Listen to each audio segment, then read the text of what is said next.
Welcome, this is Carrie Schell from On Point Quilter. With Valentine's Day coming up this weekend, I'm in the mood to piece some heart blocks. Let me share with you how to create one of my favorites in Electric Quilt.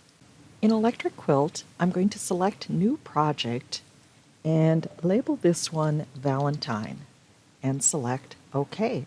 Select Design a Block from Scratch and select a new block pieced EasyDraw block. The first block is going to have a width and height of 4.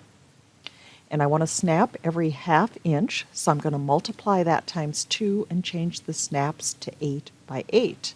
Snapping options should be just snap to grid point.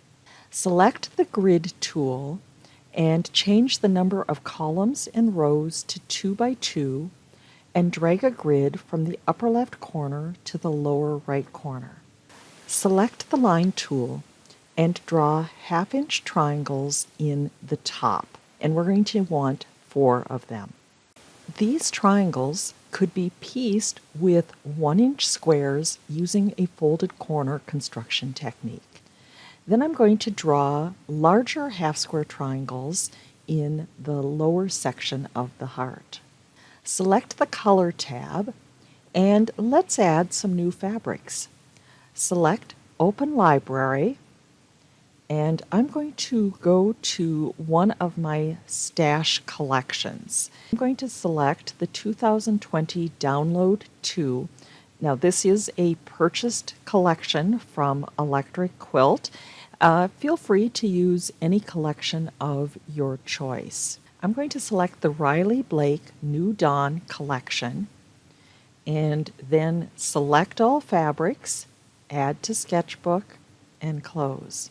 The new fabrics will be at the end, and I can see larger versions of them by going from that tiny option to one of the larger options. Color the heart and use a background fabric for the outside triangles and select Add to Project Sketchbook.